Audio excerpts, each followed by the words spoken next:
We're not even in quorum yet, so.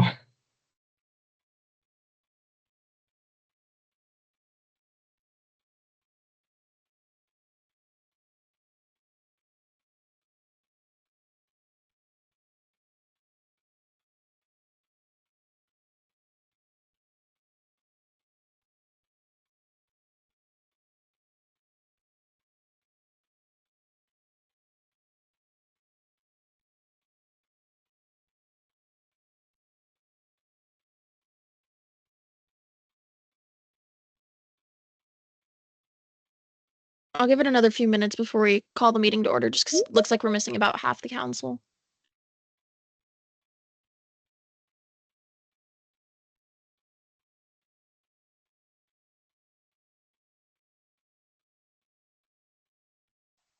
We're actually gonna open up in the bigger computer that we gotta be there in one.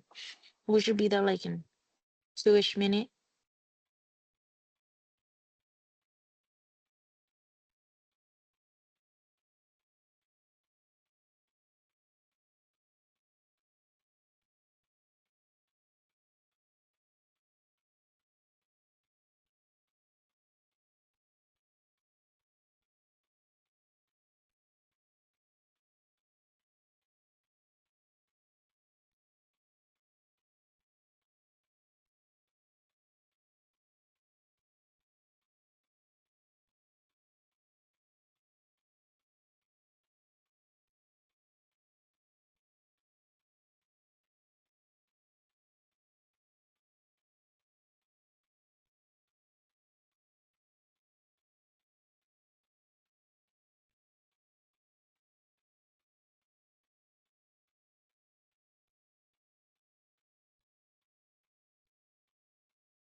Okay, I think everybody's here and you guys look like you're all set up, so I'm gonna go ahead and call the meeting to order. We can go ahead and start with attendance. This might be a little tricky since we're online, but we'll try our best. So Haley Glass, present. Patrick Severa, present. Matthew Levi Radford, Chi, present. present. Rebecca Neesant, present. No. Victor Delgado, present. Amelia Federico, present. William Coates, present. Susana Villagomez, present.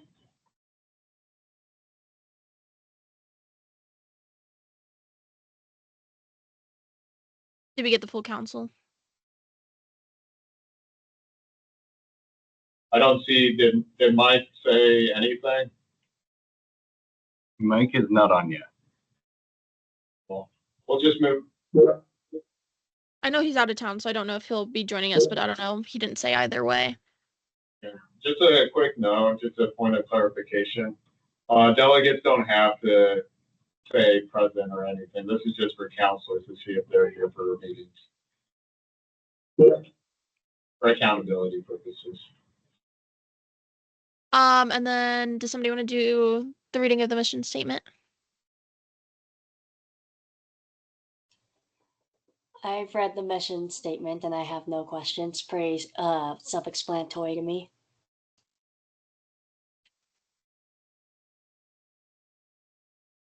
Sorry, I can read the mission statement. Just give me a second.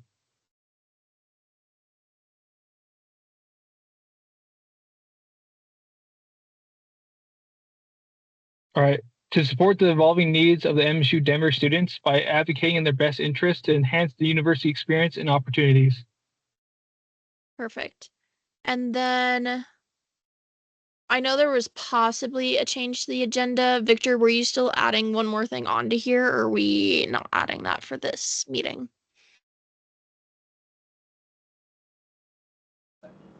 Was it in regards to SACAP? I thought I saw a note or something about you wanting to get something else on the agenda, but you were in a motion to add it.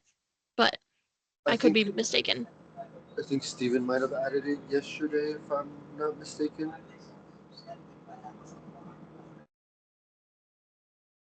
I think we're just gonna do it during the SACAP update.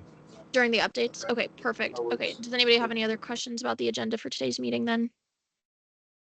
Will? Just a reminder, if you're trying to add things to the agenda after the time frame, well, we have a provision in the Constitution that says you can't.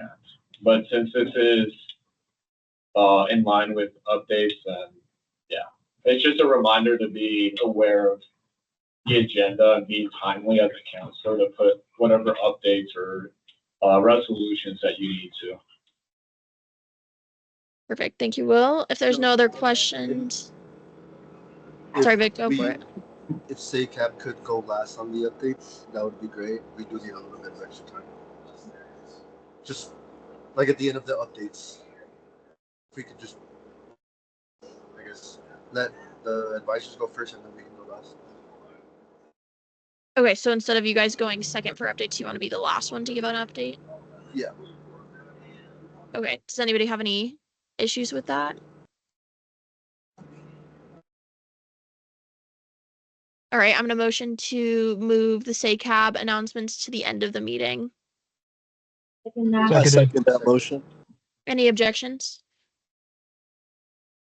Any abstentions? Perfect. We'll go ahead and make that quick change. And then with that, I'm gonna motion to approve the agenda for today's meeting. Any objections? Seconded. Any abstentions? Perfect. Okay. Is there anybody here for public comment?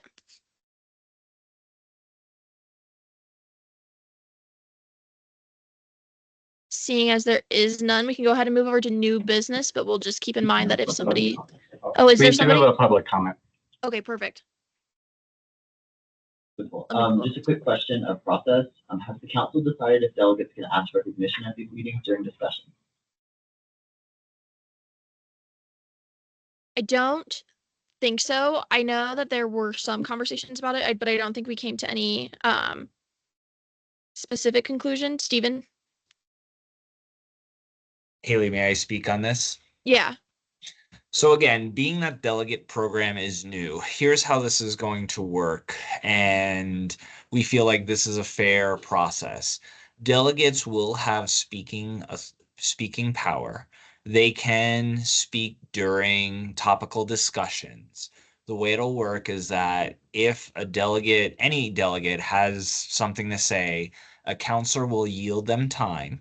That time can be a minute, minute and a half, two, based on what Haley and Levi want.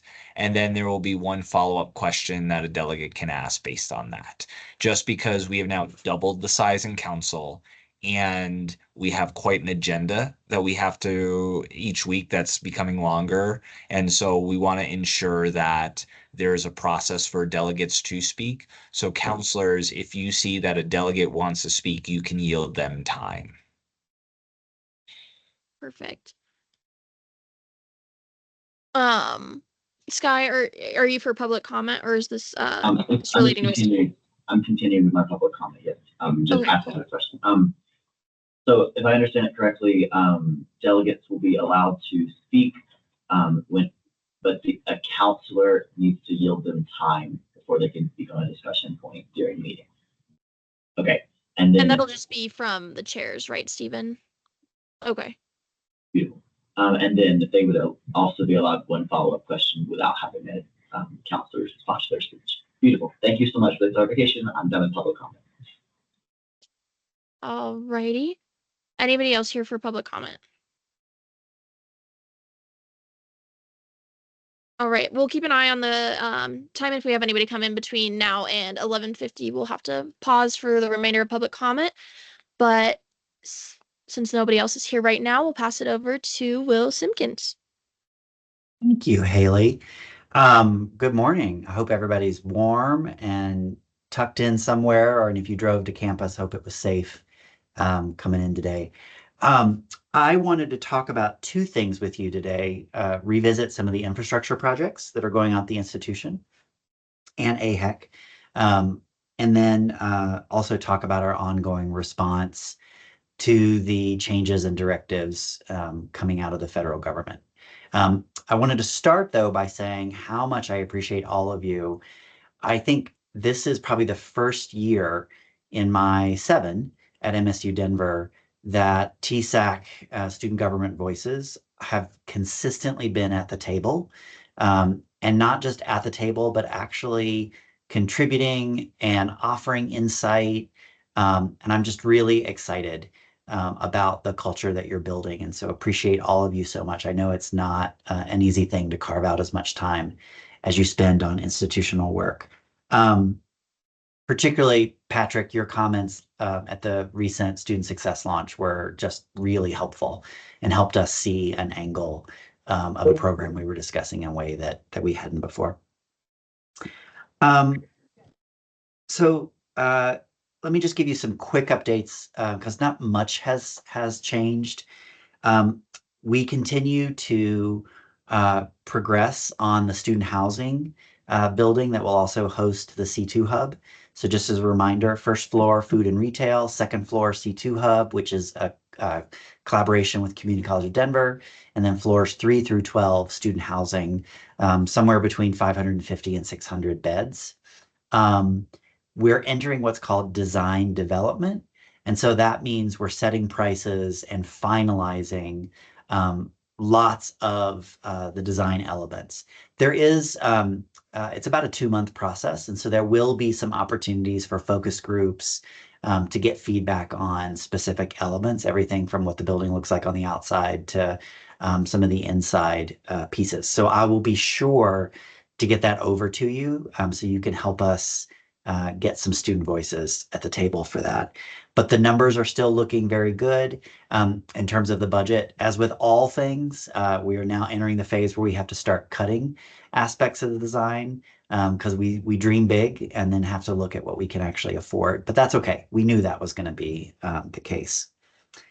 The same schedule is for the event center. And so that's filling in the pool, the big empty pool, and creating a big event space over there that can fit 550 people around round tables. That's moving ahead really smoothly. Should be no changes from the last update that I gave you. And then finally, the Health Institute, which is now a 5-story building connected to West Classroom, is on track. We'll be a few months behind the housing building in terms of groundbreaking, but the construction would happen around the same time. I don't know as much about that project, but if there's specific questions about infrastructure, construction timelines, Martha Nelson, who is our Director of Planning, Design, Construction in the admin branch, would be a great resource that you could invite in to one of your meetings. And then I'll just mention that there's a lot also on the infrastructure side with AHEC, which may come up in your SACAB update, but I'll just mention that we're making really good progress on a Peace Park and Welcome Center on 9th Street. That's a collaboration with the displaced agrarian community that we're excited about. James Mejia is our connection from MSU Denver to that work. The public safety building is the number 2 priority on the state list of potential capital dollars, if there are capital dollars to be spent this year. The Tivoli Reimagined process is moving forward, and I think lots of your voices are at the table for that. At best, we're probably 2 to 3 years away from any changes, structural changes to the Tivoli building. And then ongoing building maintenance projects to replace things that are just at their end of life, whether it's an HVAC system or a plumbing system or something in our existing buildings. Any questions about? I would be happy if Haley allows to take any questions about any infrastructure before I talk about the federal work. Yeah, does anybody have any questions, Patrick? Yeah, I just want to see Dr. Simpkins, if you could just type in that name of that resource that you Yeah. mentioned earlier, just type it inside the chat so we can potentially invite her to one of our meetings. Yeah, sounds good. Thank you. And then Amelia. Yeah, I just had a question. Well, first of all, thank you for coming. Sure. I just had a question about the housing and given that housing insecurity is a really big issue for students on our campus, I wondered how the process of like applying for this housing is going to be happening. I know that's probably a little bit more down the road, given that nothing is quite built yet. But I'm really interested to see like how need is going to be assessed when students are applying for this housing, and if financial aid or like EFC, estimated family contribution, or if students' independent status or any things of that sort are going to be considered at all when students are applying for this housing. Yeah. Thank you for that question. So remember, there are two buildings going on that lot. One is MSU Denver Student Housing. The other is a private developer affordable housing project. So I want to mention those both because students, based on their demographic, or not demographic, based on their income profile, the workforce housing may actually be a better solution for them. But we're working with both.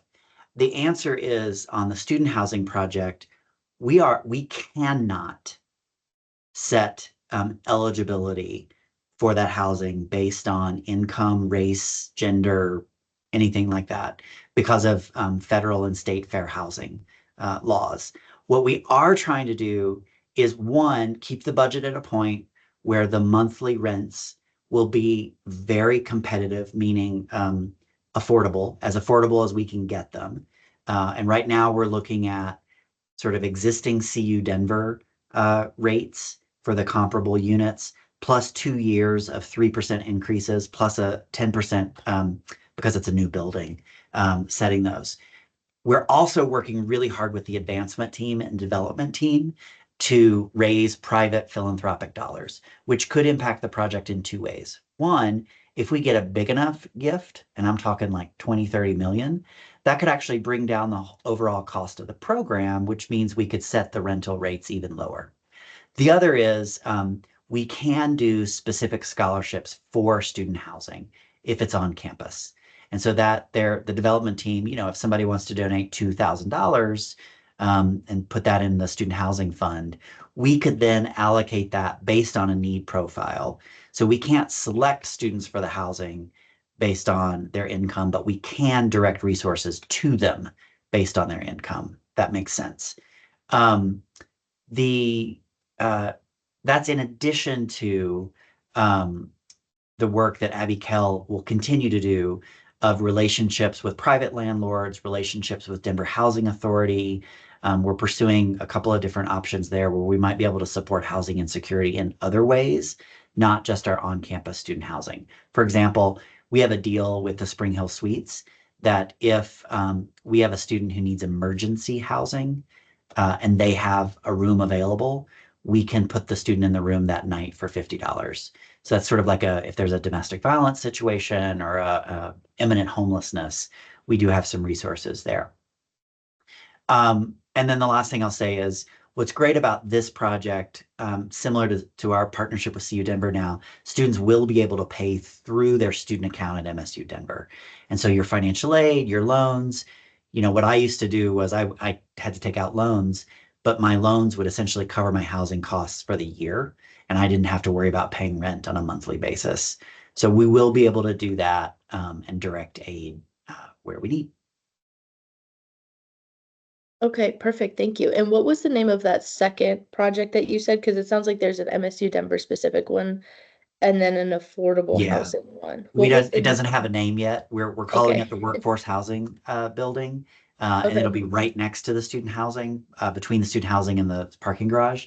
And that is designed to be 300 units of 60 to 120% area median income for Denver. And so Okay. AMI, it depends on the size of your family and your income levels. But Right, yeah. if you go to the city housing website, you can see a chart about AMI. Yes, I'm familiar with AMI. Thank you so much. Yeah, you got That's very helpful. So I do have Victor next, but real quick, I just want to clarify. Rebecca, are you here for public comment? Yeah. Okay. We can pause. Do you mind if we pause? So we'll pause real quick. Rebecca, you'll have 5 minutes if you just want to share what questions or concerns you have that you want to share with us. Yeah, for sure.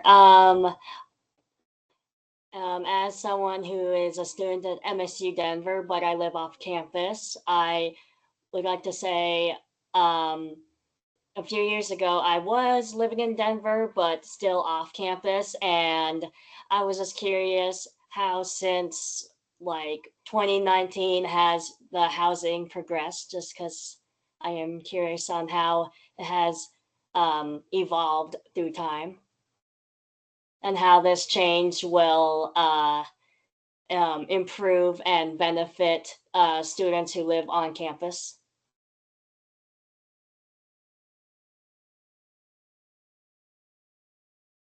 I could pass that question over to Dr. Simpkins if you want, but we're currently in the works of a housing project that hasn't launched quite yet. So in terms of housing and stuff now, right now, it's still like the Links Crossing and like Auraria Lofts and those sort of housing projects. But I'll let Dr. Simpkins kind of address your question about this project specifically and where it's going. Yeah, thank you, Haley. I was trying to take cues from you. Rebecca, this is the very first ever MSU Denver owned student housing project. So groundbreaking this summer, slated to open fall 2027, would be the first housing that we operate as an institution. In 2021, or 22, we partnered with CU Denver to allow MSU Denver students to live in their two buildings on campus, City Heights and Links Crossing, and pay through their student accounts. And right now we've got about 300 MSU Denver students who are living there. We also work with Auraria Student Lofts, CoLab, the Assembly, any of the student housing projects. We try to keep a good relationship with the landlord so we can advocate for students as needed. And then I'll just say, based on, some of you have heard this, our market study, we did a survey of almost 1,000 students, current students. I would say a little over 85% of the respondents either rent or live with a family member. It's about 40% each. Of those two groups, over 70% said they would prefer to live on campus. And so we really feel like there is a desire from our current student population for affordable on-campus options that will, really transform the campus. We're never going to lose our commuter identity. We will always provide services to students who are living here, Brighton, Aurora, Jeffco, wherever that may be, because we will always have commuter students. That is our identity. But we feel like this is just one step toward providing other housing options for students, which we know is a barrier for their enrollment. Awesome. Thank you so much. That's very cool. I did not know it's going to be the very first MSU Denver housing, because I thought like all the housing around is like, oh, it's tied to MSU in some way. So that's really cool. I did not know that. Yeah. Great. Rebecca, is that all that you had for public comment? I guess I would also say, for briefly, if I'm able, is that with people having accessibility to, more affordable student housing, do you think that would also help with enrollment rates at all? Since, it's in the news of how, university and college students, they aren't attending and they're doing trade school instead. I was wondering, like, if you think that would make enrollment more possible at MSU if there was on student housing. Yes, and I can pass it off to Dr. Simpkins again to give a more detailed answer as to why. Thank goodness you know about Robert's rules, because I sure don't. Yes, and I'll give you one talking point. We are the most affordable four-year university in the state. Mesa likes to think they're more affordable than we are, but they're actually not. We also know because of that, that there are students from beyond the Front Range who want to go here, but the lack of university-supported housing has been a barrier, both at the cost level and also just the perceptions of safety in the downtown area.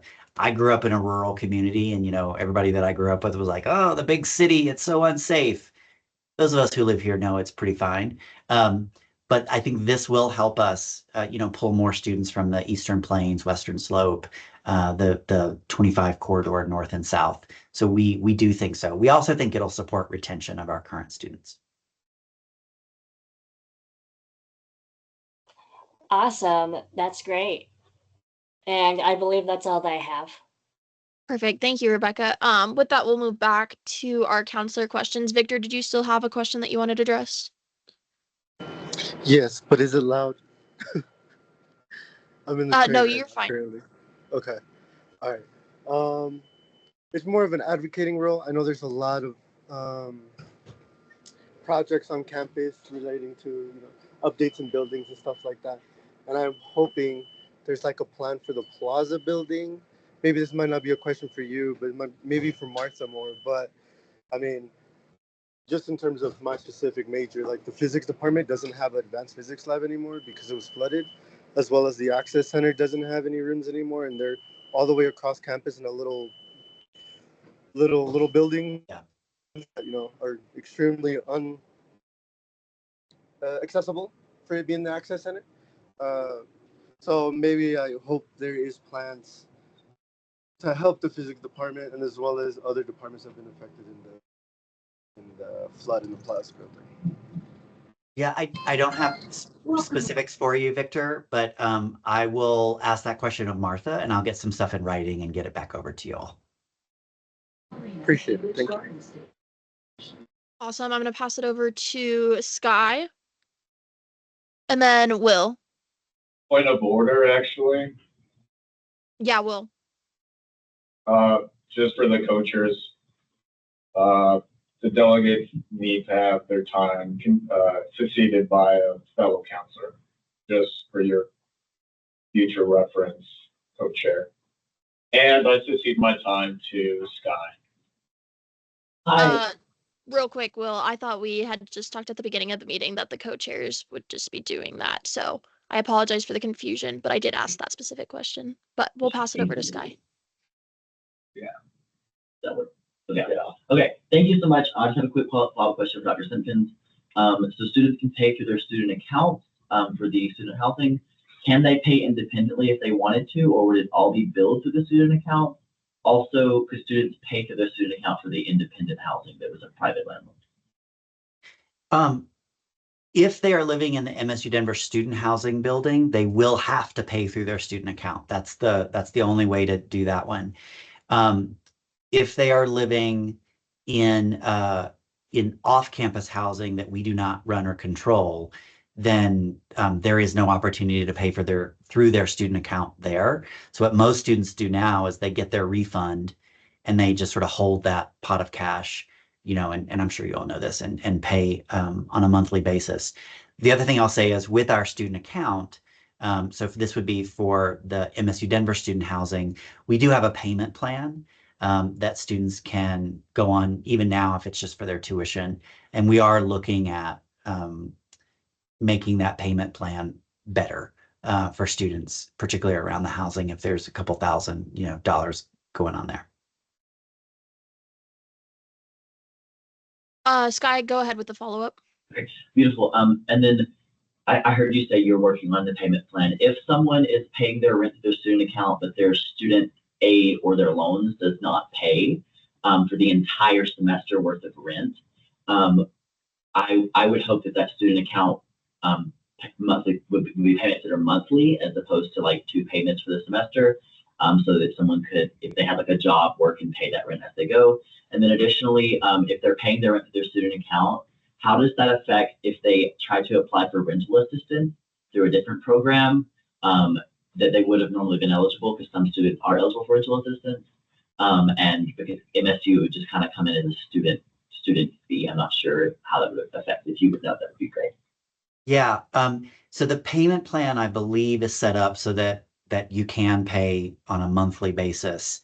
Mike McCabe, the bursar, is the better, smarter person on that because it runs through the bursar's office. I do not believe, Sky, that on-campus student housing programs are eligible for rental assistance through state or federal basic needs supports. So Section 8, I know definitely it is not typically available on any college campuses.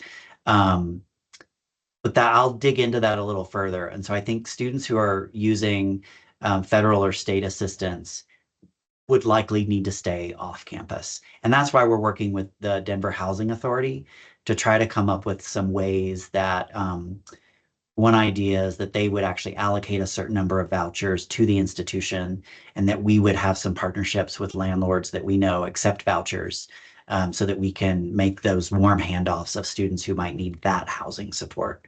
So it's not what I would say, just to sort of cap it off, housing insecurity is a huge issue on our campus. Somewhere between 40 and 50% of students on a recent survey, although we're getting a new tranche of data soon, reported being housing insecure in the last year. There is no one solution that's going to solve that problem. And so it's got to be a combination of partnerships off campus, building on campus, fundraising, partnerships with the local and state housing support agencies. That's what we're trying to do, is build a sort of wraparound of lots of different resources to support in that space. Beautiful, thank you. Sure. Haley, can I switch over to the federal work now?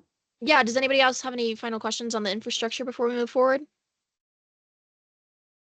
Seeing as there are none, go ahead and move forward. Yeah, thanks. So I heard that y'all had a really great conversation with Dr. Davidson last week. I was jealous that I didn't get to be there, but some of you may have also been in other meetings where we also had her come in. We had her at my advisory board last Monday. I just want to reiterate some high-level talking points so that we're all working from the same information. So last Friday, Valentine's Day, the Department of Education released something called a Dear Colleague letter. Dear Colleague letters are guidance from a federal agency, in this case, the Department of Education, interpreting federal law. That's how they've always been over the last 20 years. This Dear Colleague letter took the Students for Fair Admissions v. Harvard Supreme Court decision that overturned affirmative action last year, 2 years ago, and extended that beyond college admissions. And the Dear Colleague letter is essentially saying anything that is race-based is illegal. Okay, so that's our understanding of the Dear Colleague letter. How does that impact MSU Denver? Our current analysis is that it doesn't at all impact MSU Denver. We do not offer race-based programs. So programs that on the basis of race or gender restrict eligibility. We don't offer scholarships that do that. Our student organizations are open to any student who wants to participate. Our programs like Brother to Brother are open to any student who wants to participate, even while they may focus on the very specific needs of a community, right? So as an example, if a white woman wants to participate in Brother to Brother, she can. But the conversation is still going to be about the experiences of men of color, male-identified students of color, right? Similar with our graduation events, because the Dear Colleague letter explicitly called out graduation ceremonies. We don't actually award diplomas at anything but the main MSU Denver graduation ceremony. Those events are celebrations for you, for your family members. Any student can participate in any one of those as they see fit. We do have some external scholarships that we publicize that are run by other organizations, and so they wouldn't fall under a liability for the institution. And so what I want you to know is we have not changed anything. And under our current analysis of the Dear Colleague letter and all of the other executive orders, we're holding firm with where we are.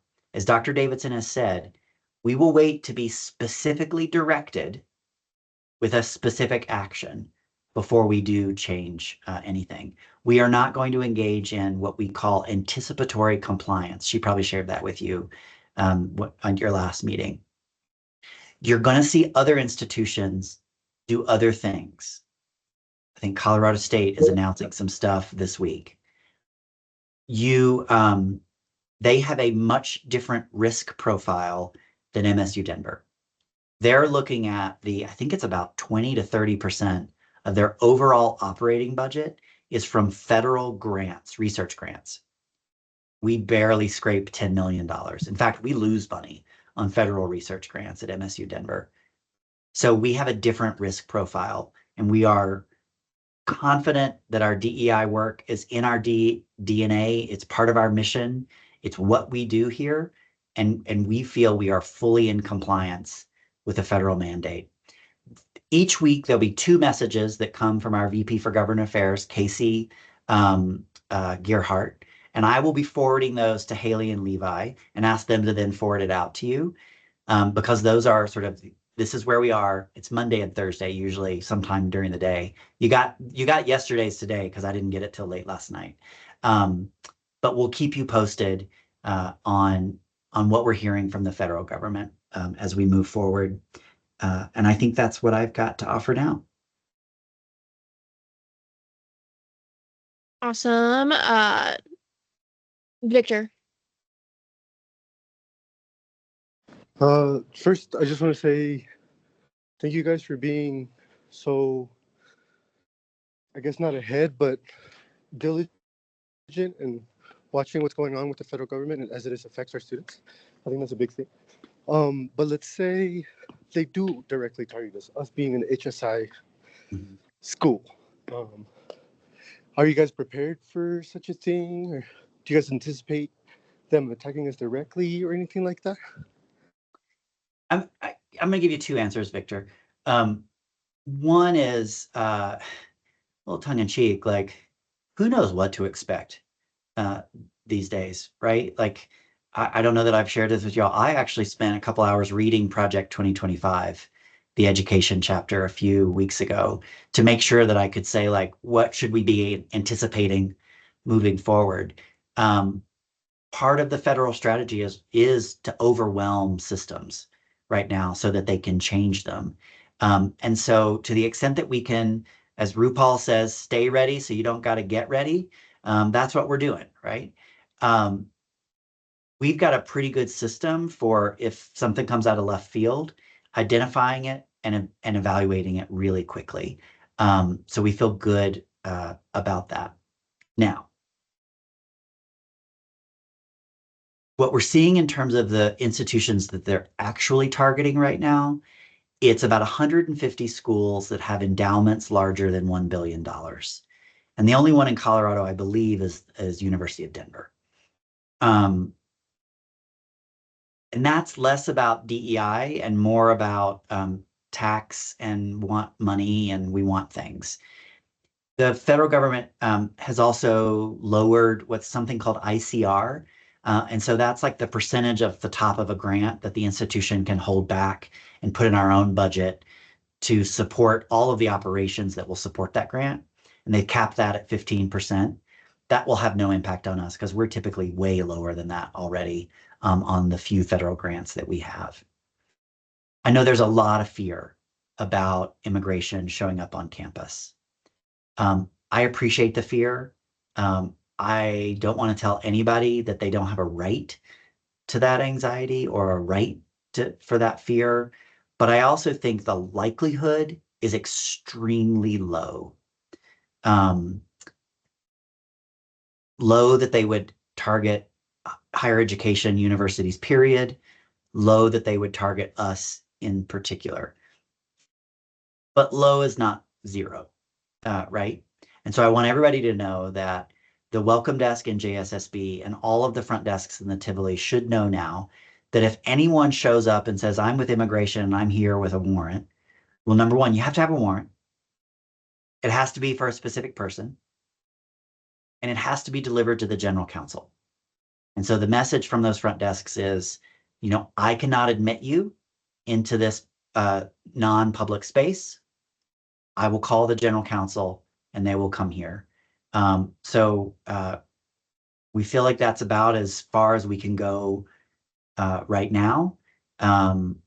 And obviously we're balancing a lot of competing interests.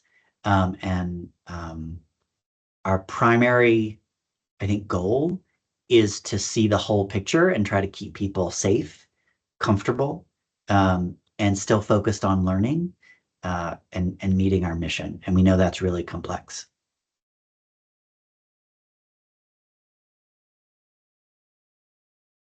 Awesome. I do see that Sky has a couple of questions as well. Would a counselor like to allocate their time to Sky to ask those? I will. Levi, perfect. And then Will, do you have a question or were you also saying? I was gonna concede my time. Okay. Cool. Sky, go ahead and ask your couple of questions. Beautiful, thank you. I have a couple. So did the Dear Colleague letter specifically say race and sex and gender or just race? And then how binding are the Dear College letters? I know you probably had them in the past. And then on the immigration topic that you talked about with warrants and things, when a warrant gets provided to general counsel, so let's say the procedures were followed, we did good. The immigration walks into the JSSB, the letter makes its way to general counsel before anything happens. Is the general counsel looking for an arrest warrant of a person or a search warrant for the premises to search for that person? And would an arrest warrant be enough for ICE to search the premises for that person, or they need a search warrant to search for that person? I'll start top. So the Dear Colleague letter focused mostly on race in using its examples, but I believe there was a sentence toward the end of it that it extended beyond race to essentially all identities, all of our typical non-discrimination clause call-outs. Dear Colleague letters are guidance.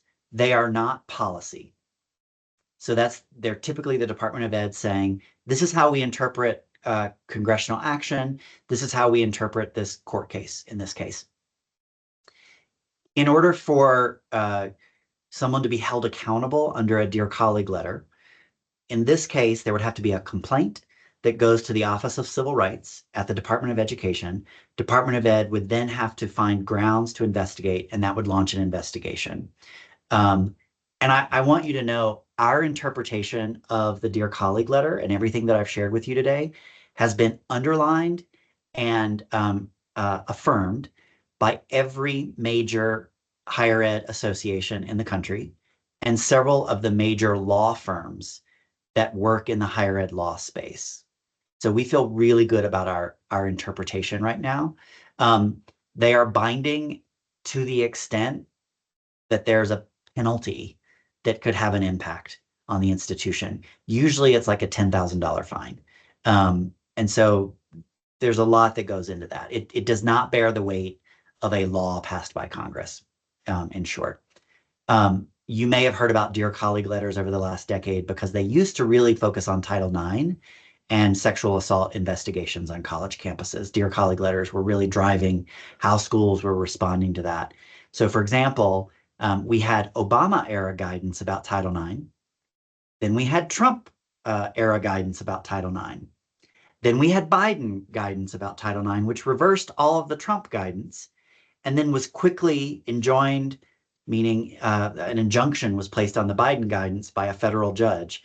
So we are still operating on the Trump guidance around sexual assault and Title IX. So you can see these things are really complicated. They take a long time.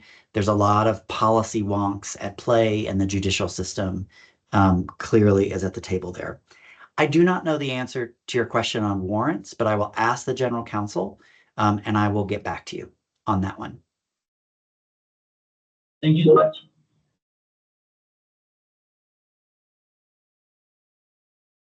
We can't hear you, Haley. Thank you.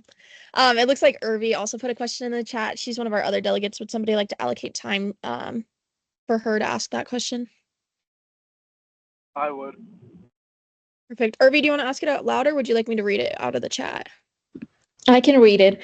Hello, William and Haley and Wilson-Gibsons. I wanted to ask a question about what if a warrant is issued for a specific student who is an immigrant and doesn't know that a police is searching for them?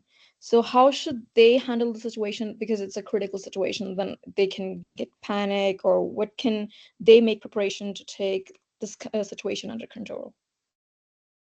Yeah, thank you for that really important question. I am looking up a piece of a document here. Actually, I'm going to ask Dr. Barone if you could track down that resource, the Know Your Rights resource from ISP, and drop it in the chat. So, Irvi, there are strategies that our immigrant services program is getting out to students in this sort of know your rights if you're engaging with someone from ICE. Um, and I think I don't want to say anything because that is the right resource. And so if you can help us by getting those resources out more broadly to students or family members or the general public, that's great. Also, the Colorado Rapid Response Hotline is another great resource in terms of reporting sightings or seeking out resources. Thank you so much for your answer. I will get the most up-to-date information from Gregor and drop it in the chat. Thank you, Dr. The ones I Thank you, have Dr. are Brown. more outdated. Yeah. Thank you, Dr. Brown. Patrick? Yeah, just a direct comment to Irby. Also in the TSAC office and the ISP office, we have these red cards. Both of them are English and in Spanish for all those who need it. And on those cards, they detail in what certain, in the case scenario that ICE will come to approach you or your family, gives you kind of set of guidelines to follow. Additionally, we've been working closely with ISP. Thanks to Dr. Barone pointing us, leading us away, and we're working with ISP directly right now on coordinating an event. Furthermore, there's also a Know Your Rights workshop that they conduct. I think the next one is here in the 24th, and they're going to have another one later in March. So, I think one thing that we've been able to do is just be able to just be as well informed as we can, and to help our family and friends to be informed as well. So yeah, I just wanted to let you know about that. And a lot of resources are, as Dr. Simpkins said, on ISP, they do a lot of work there.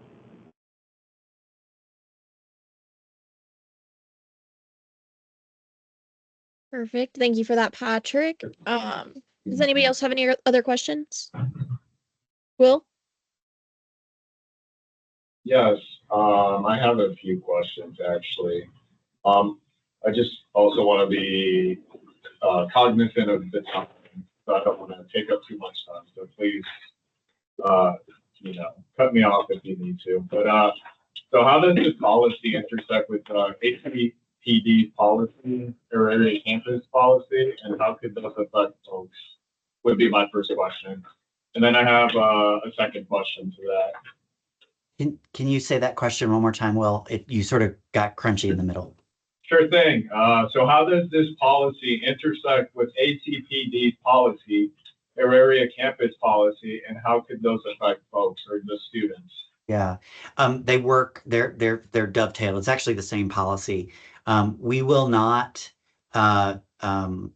ACPD's policy is we will not support, but we will also not stand in the way if there is police action. And that's essentially what we're saying when we say the appropriate venue for a warrant to be delivered is through the general counsel, which then allows the warrant to be assessed for validity and impact, which takes a little time, obviously, when you're sitting down, reading a document.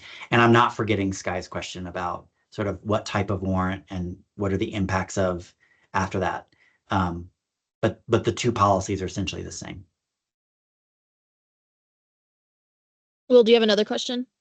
If we have time for it. What does AHEC General Counsel have on this?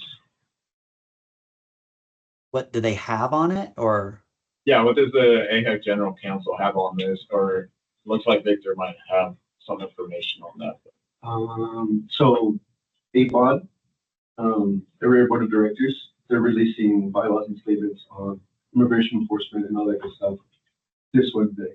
And they had a subsection in terms of what ACPD is responsible, where the events, what specific events, highlights like the warrants that they need to have, and all the specifics in terms of area and AHEX responses. So I think that would go along with ACPD and what your kind of question is, what's the ACPD's response to that? And that wasn't, and they're going to be voted on and passed this Wednesday. This Wednesday. What time?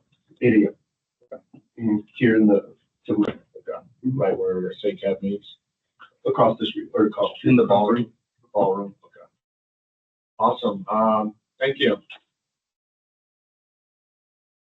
All right. Any other questions? Perfect. Dr. Simpkins, did you have anything else for us? I just want to say I love that you start your meetings by reading your mission statement. I think more of us should adopt that. And the end of your mission statement, there are two words: experience and opportunity. And I think that's exactly what we're talking about, right? That is what is in our DNA at MSU Denver, is really looking at the student. Does every student have an opportunity to succeed here? Does every student have the opportunity to have a really fantastic experience? So that's what we're holding to. That's the values that we'll keep close as we go through these next few months, few years, and glad to be on this journey with all of you. Thank you for what you do. Have a great weekend. Hopefully I'll see some of you at undergraduate open house tomorrow. Bye all. Thank you so much, Dr. Simpkins. Thank you. Perfect. Moving over to our next order of business, we have a resolution from the Sustainability Committee. I'm going to try and share it from my end, but then I'm going to have Victor read it, if that's okay, Vic. And Brandon, can you put it up? And then, yeah, you can just put it up. I can read it. Absolutely. If I can. Can y'all see that? Yes, we can see. Okay, cool. Sweet. So this is a resolution for to participate in the Get Holistic Resource Fair. It's a fair where we want students to be able to, especially in times like this where everything is anxiety inducing, we'd like to have students and staff find a way to alleviate that anxiety in some healthy manner. And that's why we want to partner with Gita and Rowdy to host a resource fair. I'll just read it kind of. Abstract: to build upon our relationship with Rowdy's Corner and Gita, Jenner Institute for Teaching and Advocacy, and to continue our mission of supporting evolving students' needs, the Sustainability Committee of SU TSAC wants to utilize a green purchasing fund to assist with the Get Holistic Resource Fair, tabling event sponsored by Rowdy's Corner and Gita. SU TSAC would use sustainability green purchasing funds to purchase catering for the event and buy supplies to put together hygiene packs for students. We will then table at this event and give the hygiene packs to students. Whereas the Metropolitan State University Student Government Student Advocacy Council mission is to support the evolving needs of the MSU Denver students by advocating in their best interest to enhance the university's experience and opportunities. Whereas we would like to aid our fellow students and individuals at our institution to be better equipped to handle the increased anxiety around campus. We would like to provide our constituents with alternative, healthy ways to cope with this increased anxiety. This would in turn fit into our values as a council to provide the best experience for our constituents. Whereas this new event on campus, we could take advantage of and a great opportunity to connect students and address their ever-changing needs by supplying them with basic necessities. Therefore, be hereby resolved, SUTSAC will table at this event as well as buy supplies to put together hygiene packs. This includes, but not limited to, sunscreen, sunglasses, toothbrushes, etc. The funding for this will come from the Sustainability Committee budget. Therefore, be hereby further resolved, we would like to use the SUTSAC delegates assist in putting together these packs as well as table for the event to demonstrate some of the duties counselors have. Any excess supplies we do not use during the Get Holistic Resource Fair event will be donated to a nonprofit of Sustainability Committee's choosing or held in offices to disperse to students as needed.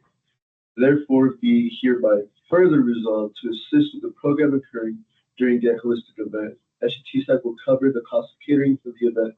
This one will be pulled from Public Relations Committee budget. Signed 2/19/2025 by Haley Glass Delgado. Endorsed by Patrick. Thank you, Patrick. Any questions on this resolution? Matt? I don't know, it might just be me, but I like to see in the resolution the amount of money. We can definitely friendly amendment that.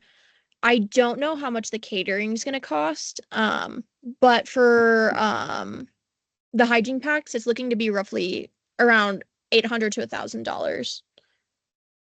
Well, and from my perspective, for resolution, it's that ballpark range. It doesn't have to be like, you don't always know the exact budget, but like approximately how much are we planning on spending?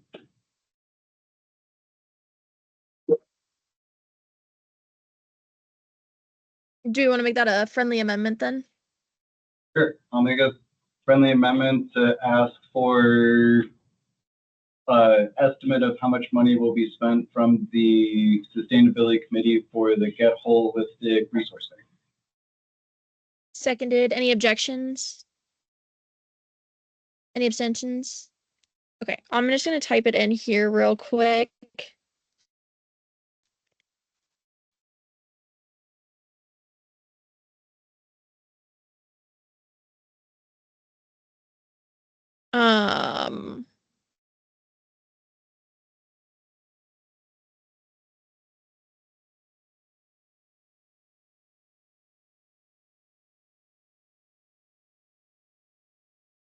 And of course, those are approximates, so. All right, any other questions? Or concerns?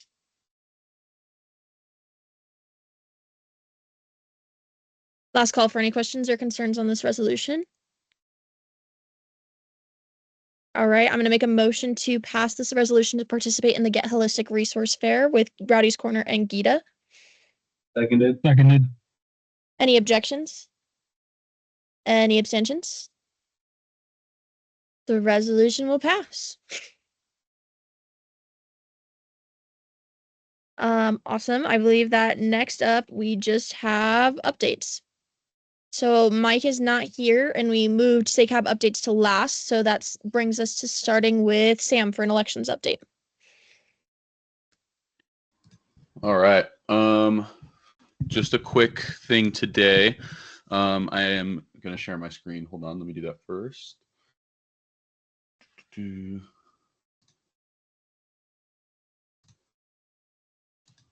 I'll talk while I'm doing that.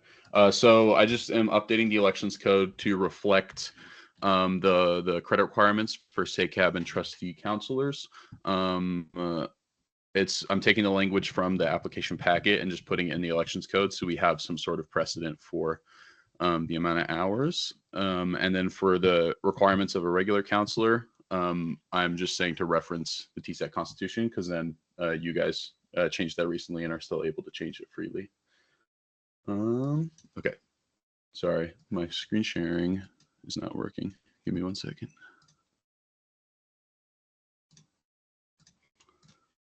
Okay, there we go. So I just have the, can you guys see this okay? Maybe zoom in a little bit. Okay.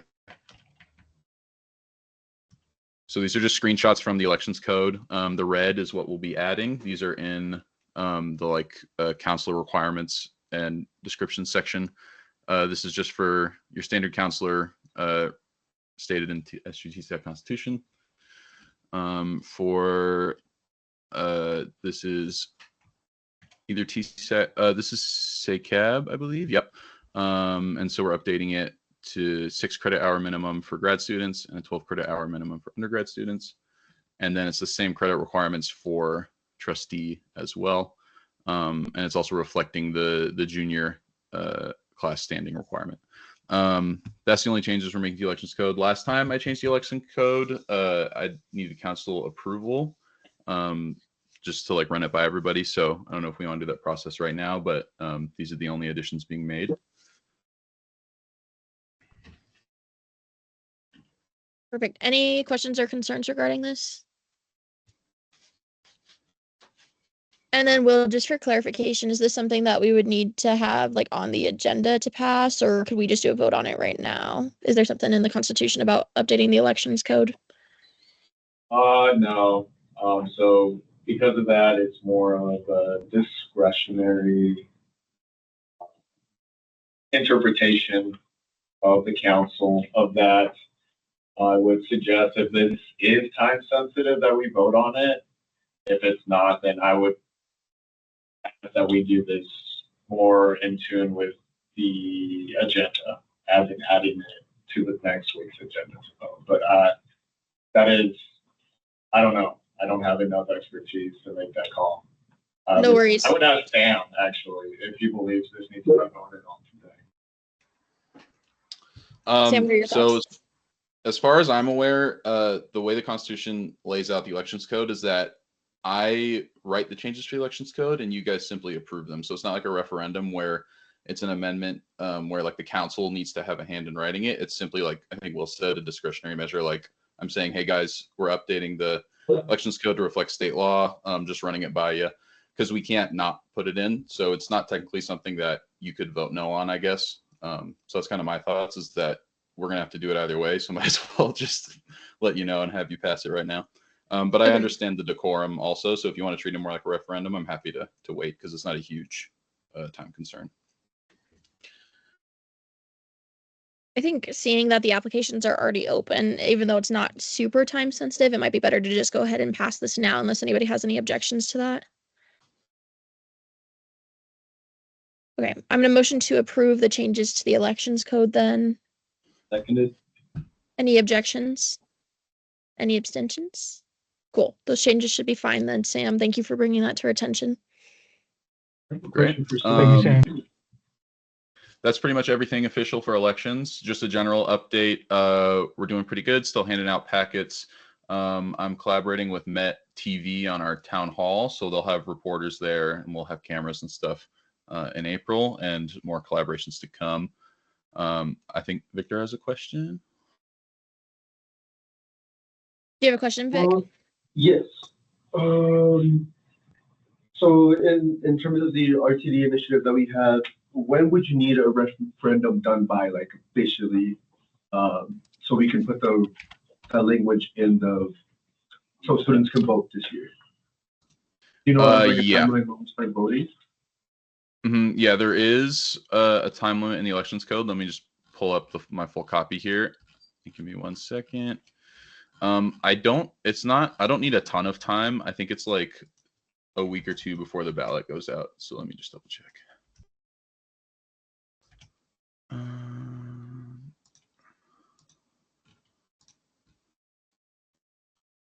So let's say we're collecting data right now. Let's say our final collection date was the week before spring break.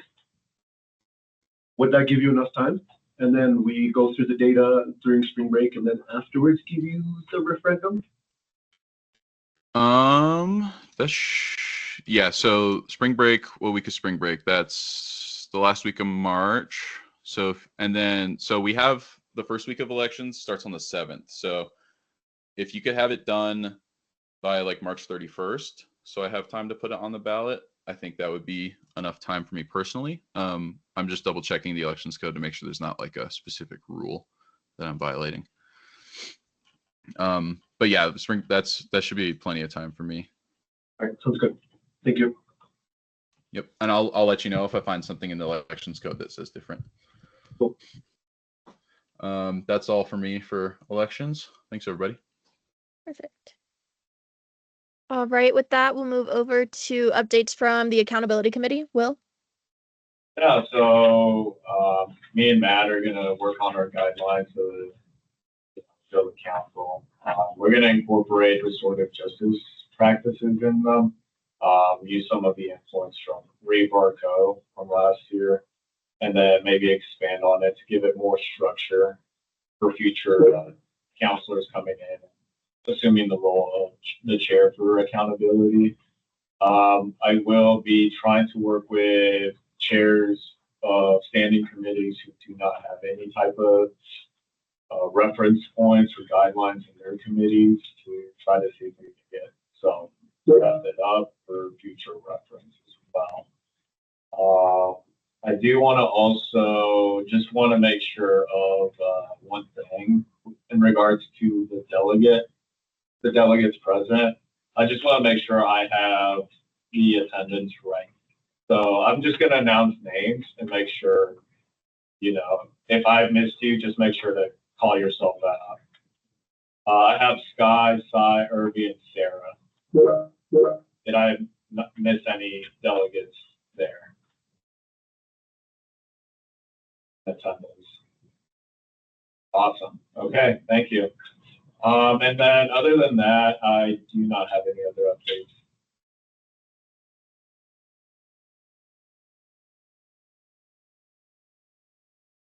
Perfect. Next we have budget. Just give me 1 second. I'm pulling it up. Let me share my screen.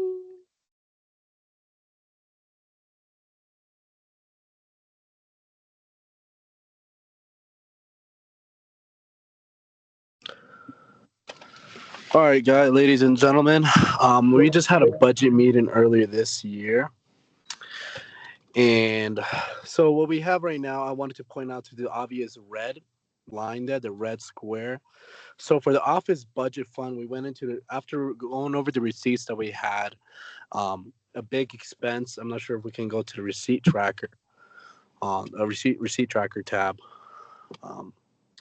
But we had so these were all the new expenses that we had. Each on the right side is for which of the following tabs that we have: green being sustainability, the blue being office budget, orange being the PR, yellow being a question mark because I'm not sure where that one's going, and the light blue for leadership. But as you can tell in the office supplies budget, what really took us out was that copier lease, which was for $4,186.56. This really wasn't it's much more of an investment for further years. So it's for this year, next year, and for the following 2 years after that, for 4 years lease. However, we did pay it out this year, all of it right now. So all that money does come out from our pocket this year. And that took us down to a negative of $2,119. However, after having a discussion in the budget committee meeting this morning, we decided to reallocate temporarily $3,000 from a rainy day fund into the office budget fund. Let me do that quick little tweak so you guys can look how that looks like right now. And by doing so, we will be out of the red. However, I did want to point that out that we were in a deficit for a while. And this was just simple out of not being able to keep things on track. And if it's something that I'm pretty sure it's something that I've already discussed that we are working to change, and that shouldn't be a problem from here on. But I did want to address this to the whole council. As of right now, we have a remainder of $880.66 for the office budget, with that $3,000 from the rainy day fund. PR budget. So here are the new ones, right? I'm gonna go from top to bottom, y'all. So sustainability, we have a remaining of $5,318.13. Student org funds is now $10,750. PR fund, we have $16,983.51. Budget committee remains at $750. Office budget now, after the reallocation of $3,000 to the budget from the rainy day fund, is $880.66. Leadership development fund is $3,744. Sorry, it's $1,255.08 from cap left over. And we also have $750 from accountability, $0 from staff, and elections. Sam did send me those earlier this week, not too long ago. So those are going to be updated, but those are still well under the max budget that we have. So that shouldn't be a problem. Rainy day fund as of now is $172.83. However, I did want to address the fact that I'm going to have to do a budget reconciliation this Monday with the whole budget committee. I would like to have everyone present there, as many people as we can, to get this sorted out, make sure that we're starting off right and we can conduct our events and conduct business as usual. I'll leave the floor up to questions. Any questions on that budget update from Patrick?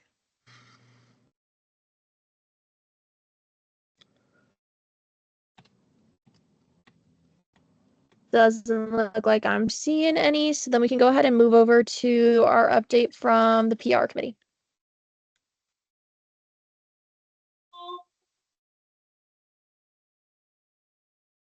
I'm assuming yes. So on Monday, I sent out the advisors, PR goals, and projects that we have for the remaining of the semester. So if delegates could come to me or send me an email, I could send it in the group chat if you're interested in some PR goals and projects. More information with that will also be with the advisors too. And one event that's coming up is the open education resources. It's in 2 weeks. The tables have been confirmed. We just need to order the pizza, which has to go through a form from AHEC since it's outside of AHEC approved vendors. And we also have a PR meeting at 3 p.m. So please come by if you have an event that you want to do with PR. It's important that other committees do come by to this event, even if it's online, just to send me flyers, etc., or anything else. Me and Patrick are also working on an event that's upcoming. We will have more details later on that. I have one more thing, but I can't remember. Yeah. I think one thing that I think me and Susanna were thinking is trying to make a.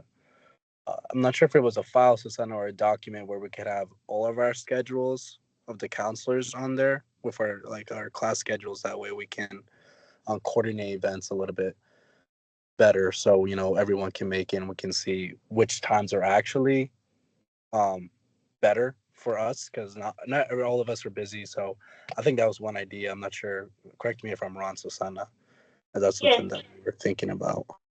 That is one of them. Thank you for reminding me. I will be sending out a Excel sheet, and it's gonna have individual names, like for example, like Susanna, Patrick, Will, Victor, etc.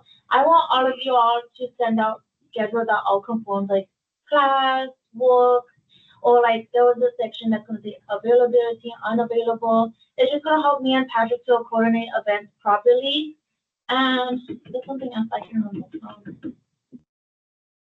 I think I see Will with a question. You can continue with your question.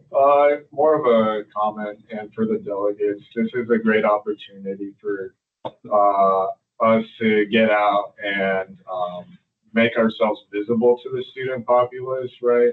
If there's any delegates interested. And also, it's a great way for future counselors to get their faces recognized by students, when the elections come.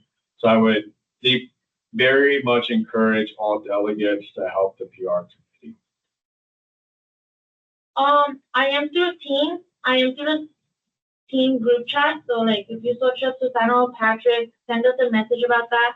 And I just remembered me, Stephen, and Patrick will be working on finalizing a guideline for future council members to have a proper guideline of how public relations should be, that future council members don't struggle.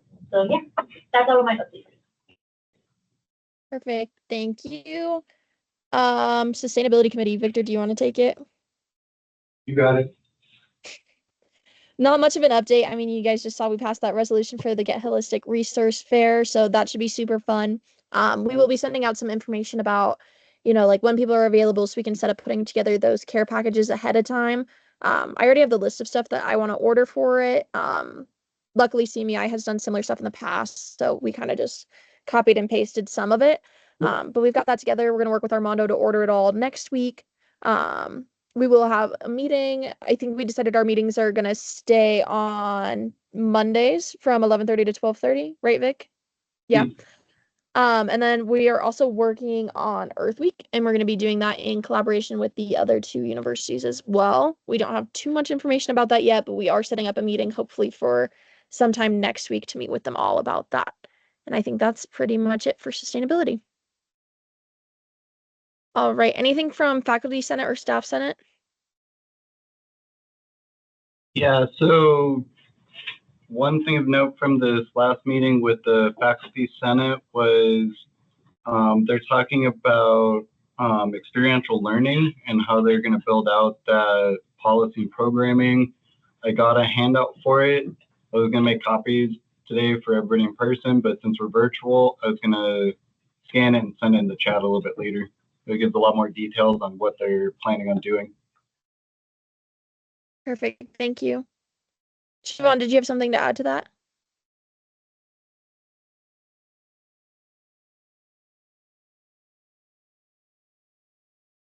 Sorry, Siobhan, we can't hear you.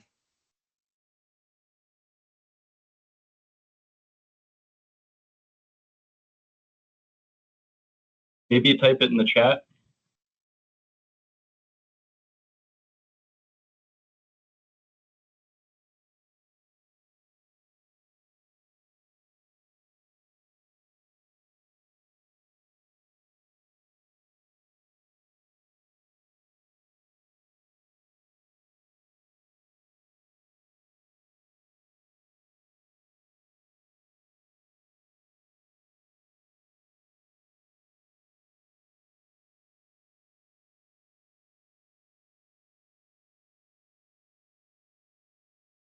Okay, thank you, Siobhan. Anything for open floor announcements or updates?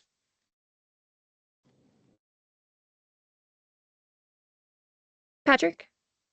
Yeah, so I had a meeting with and I'm not sure if for my fellow counselors if you guys saw that email from the New York Times games.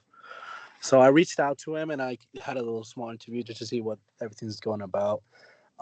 So it's really much more of an introduction of MSU students for our student body to have a subscription, what it seems like a subscription or an advertisement or promotion through New York Times games with our university. However, I did want to leave this up to, I felt like this was kind of a big council decision. Not really big, but, it was much more of a larger audience needed.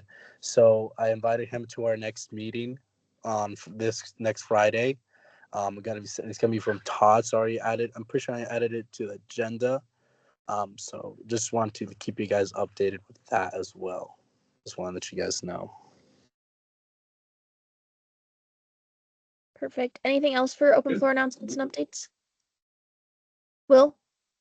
Yes, we have William here, and I wanted to take this opportunity to swear in one of our delegates.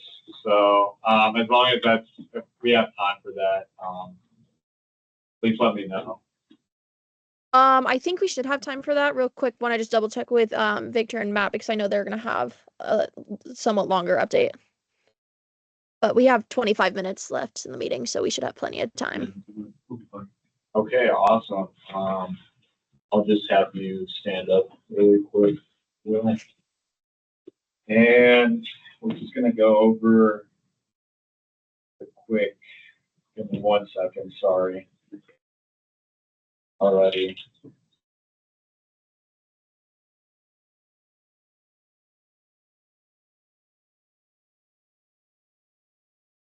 Steven, it was perfect timing. Thanks again for being present here today. Will, just raise your right hand and state after me. I, your name, I, William, do solemnly affirm that I will faithfully execute do solemnly affirm that I will faithfully execute the duties of the delegate position within the Student Advocacy Council of Metropolitan State University of Denver to the best of my ability and uphold the values of integrity, inclusivity, and advocacy.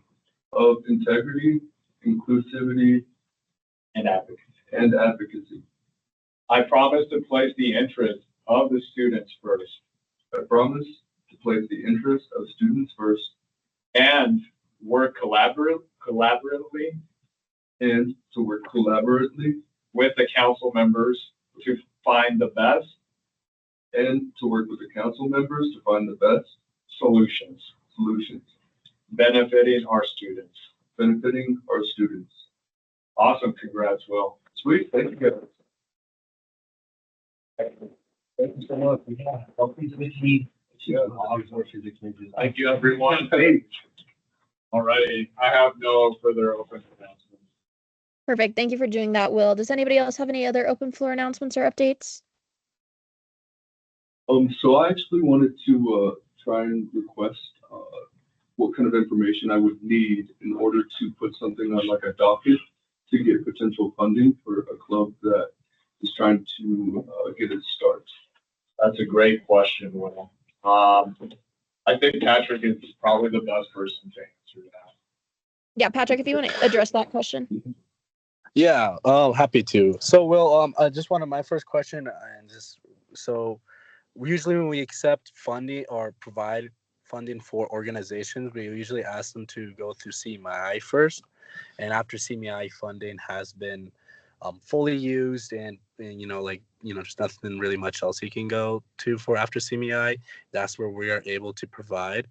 And our budget usually goes up to 1,500, and it's usually to specific things. We have certain restrictions, but my first question would be if you guys have gone through all your budget through CMI first, if you know. So from what I've gathered from talking with them, they said that they have been trying to get in touch with TSAC. And just like some of the specifics about the club, it's like an engineer-oriented club where they're trying to design and gain the funding to help build a potential satellite design. Yeah, so I don't know if they've gone through CMEI, but I do know that they've been trying to get in touch with TSAC specifically. Got you. Yeah, I would definitely suggest to reach out to Tony Aho, works in CMEI. She is the student organization and clubs, I'm pretty sure. She's the one that coordinates the funding and events. So usually everyone goes through her. So I can give you her email if you guys want to reach out. If it were to be regarding like an event funding and things were to go already, you guys already went through your budget through CMEI, that's where TSAC, we would be able to be involved. And, we're more than happy to help if, it all meets all the requirements we have. And from hearing it out, this is MSU, right? MSU club. Yeah. So yeah, I mean, definitely just go through CMEI first. I'll reach out I can give you Tony's email so they can reach out to her. I'm pretty sure Steven would be actually a pretty good resource for that as well. Perfect. Perfect. Thank you. Amelia or Steven, are either of those direct comments? No, it's just an open floor announcement. Okay, I'll go to Steven first and then we'll come back to you, Amelia. William, what I'll do is I'll copy you in an email directly to Tony, just summarizing specifically what Patrick said. Again, CMEI holds an event fund for student organizations. Because you're all a registered student organization, you can request money from there. And then once you request that money, then you can, as Patrick said, go to TSAC to request the remainder. Beautiful. And then just real quick clarification for point of order. I know you came in a little late, William, but we've decided for the delegates when speaking on a meeting, you'll need a counselor to allocate time to you. So if you have a question, just go ahead and raise your hand and I'll just have a counselor allocate their time for you to ask the question for future reference. Totally fine for this time because I know you came in late and missed that conversation. Perfect. Thank you. Yeah, of course. Amelia. I do believe Will did complete his time though. Well, I didn't hear it, but thank you. I just wanted to thank everybody who supported the work on the Colorado Voting Rights Act. It was passed. This is just the first round though, so it'll take a little bit more, but I just wanted to thank everybody who either wrote testimonies or who collaborated with CCD, because CCD also released a statement. I could not get a hold of CU Denver. And it was a little bit annoying because I was like, CU Boulder is actually the campus that reached out to me about it, and I was like, and I can't even get a hold of like CU Denver. So there's some conversation happened there's some conversation happening there. But the Colorado Voting Rights Act, with Common Cause, they will actually be having their own lobby day, which I think is pretty cool. And they asked, I don't know how I feel about this, but they asked if MSU Denver, in addition to TSAC, would support it. And I said that I would ask because I was like, I cannot speak for the whole university. I can only speak for myself and TSAC because I talked to TSAC. So I just wanted to put that out there. The second piece is that there is movement and a date in terms of the in terms of the Know Your Rights training that is happening with Gita that I am one of the student leaders on. And again, this opportunity for collaboration is open to anybody on the council. If you are interested. And our date is we're saving the placement for Tuesday, 12:30 to 12:30 to 2:30 on March 11th in the Gita space. So it is moving rather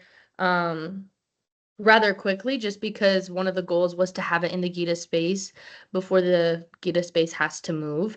And CCD is working on me with this in addition to Triota. So and that is one of the projects that I also sent to the advisors that I am working on. So again, if anybody wants to be involved in any capacity, please let me know. Thank you, Amelia. Any direct questions to that? And then I do see that Sky has their hand up. Would anybody like to allocate time for them to ask their question? Thank you. Okay, perfect. Go for it, Sky. Just a quick question for Amelia. You said the Colorado Voting Rights Act passed in the chat. Where is it at? Did it pass the House, or is it passed both and going to the governor? So it was heard in the Senate and it was passed in the Senate, and I can drop the link to the bill tracking in our teams. Beautiful, thank you. Perfect. Any other open floor announcements, updates before I move over to the advisors? All right, passing it over to you. I don't know if you want to start, Stephen, or Dr. Barone. Lovely. Yes, I can start. Hello, everyone. Congratulations again, William. Welcome officially to TSAC. We are very excited to have you. I don't have a lot to announce. Few things. Delegates, please be sure to check your email. Since there are 10 of you, Armando and I have split you all into smaller groups. So I have my delegation of delegates and Armando has their delegation of delegates. So we are going to be communicating with you. I've had a couple meetings thus far, and the purpose of those meetings is, one, if you haven't gone through the onboarding training yet, we'll do that there. Second reason for that is to talk about what you're interested, sharing you what the projects are that we have, and really getting a gauge for what you want to do. There is certainly plenty going on in TSAC for everyone to have some kind of role. So please know that you will definitely have something to do in TSAC. Finally, and last thing that I will say for you all is please, please, please encourage folks to pick up election applications and run for counselor positions. We would absolutely love to have a lot of individuals run. That helps long term, but then it also will help with our delegate program going into the fall. So thank you all. Keep up the good work. Keep up your great work in committees. And I yield my time over to Dr. Barone. Hi, all. I really don't have any updates. I feel like Will covered a lot of what I shared with you all earlier this week, just around the policy guidance, and he'll be sharing that communication with you all just as we get it. So that was probably the biggest updates that I have. Yeah, and I guess the only other thing I will add is what I said last week, and just want to reiterate that as you all are working on your projects, please do check in with the folks that are also working on similar projects across the university around your advocacy, just to make sure that you're, accessing experts and working on those projects in collaboration. That's all that I would ask. And that's it. Thank you. Perfect. Then I'm going to pass it over to Matt and Victor to give your SACAB update. Hello, everybody. So interesting things have went down in SACAP. We obviously presented our position to get a vote on the ABOD board, and there was a lot of support for that. And after that, we went to go through our bylaws and try to figure out what's good, what's not, what's old, what's new, what do we need to change, and what a bylaw review usually entails. We came into some, how do you say, barriers, walls in terms of requirements for the positions that we are holding as MSU on SACAP. And it looks like the people that we have selected on SACAP do not meet those requirements. And I think this requires a special session to be able to talk about how, as TSAC, and only the TSAC counselors in the special session, obviously, but I think it requires a special session to be able to talk and deliberate and see how TSAC and all the counselors want to move forward with trying to fill these SACAP positions. Because we can essentially be a part of SACAP, but we can't vote, which kind of removes the whole point of being in the SACAP role. And there's only 2.5 months left. So, and we have to go through what the law says on how we can fill up those positions in a certain amount of time and who we can delegate or can't be delegated. All in all, I think me and Matt decided that there should be a special session held next week to be able to talk about SACAP positions and how do we want to proceed. And of course, we can't vote in the special sessions about what we want to do, but we can deliberate and talk and then bring it up to the council and the public session on Friday and then vote from there what we want to do. Matt. Just for clarification, it would be a closed special session. That is why we wouldn't be able to vote on anything, but it is something we need to talk about our future with ACAP. Do you guys have an idea of when you would like to host this special session? I was thinking, what is everybody's availability? I don't want to have this thing until 6 again or anything like that. Will. I'm not available Monday. Not available Monday? Okay, that's fine. We do need at least majority quorum, at least. No. So this is a closed special session. We're not voting, so it's not necessarily a quorum. Okay. But ideally, we want as many counselors as possible. Yeah. What about be busy Tuesday? What's everybody's schedule look like on Wednesday? After 3. I'm good. I'm good. Council? Come to Wednesday, school on Wednesday. Oh, you want to come to school Wednesdays? Online option 2. Yeah, you want to, are you okay to be online? We can, or I can. I'm available Wednesday after 3 as well. Okay. Amelia? Patrick? Patrick, I saw you on mute and say something, but I don't think we heard you. Oh, yeah, I'm available Wednesday or after 3 o'clock. For this Wednesday, right? Yes, this Wednesday. Well, I'm just going to say. Yeah, that's works fine. Yeah, I'm just going to say Wednesday at 3:30. We're going to hold a special closed session to be able to talk about takeout and see what we want to do from there. Sound good to everybody? Yeah, does that need to be a motion and a vote? Or can that I just be? motion that we have a closed session meeting to discuss our future at SACAB, which would mean that we do not vote in this session. It is just to discuss ideas. second? Any objections? Yes, Steven. Can I get a second? Any abstentions? Oh, I did. I did second it. Oh, sorry, I didn't hear it. No, you're fine. I said it quick, so. No, I don't believe I got any objections or abstentions. All right, perfect. We'll go ahead and hold that special session then if we want to send out an invite for that. Stephen. Yeah, I can send an invite out for everyone. And just to be clear, I'm gonna put it at 3:30, or am I doing it at like 3:45, 4 o'clock? 3:30. 3:30, okay.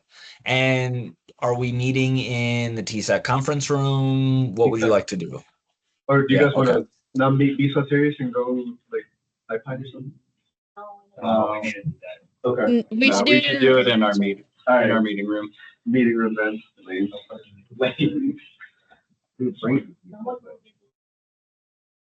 All right, anything else coming out of SACAB?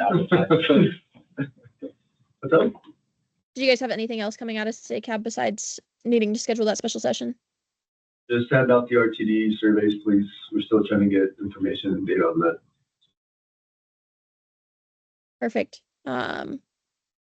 We're set to end a little bit early. Does anybody else have any last minute open floor announcements updates that you need to add in before we adjourn?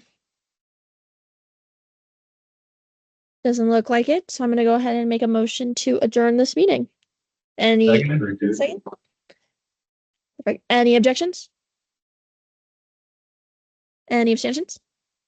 Perfect. Have a great weekend, y'all. Drive safe. Yeah, everyone. Y'all too. Bye. See you guys. Bye. Well handled. Crazy. I'm mad, bro. I'm mad.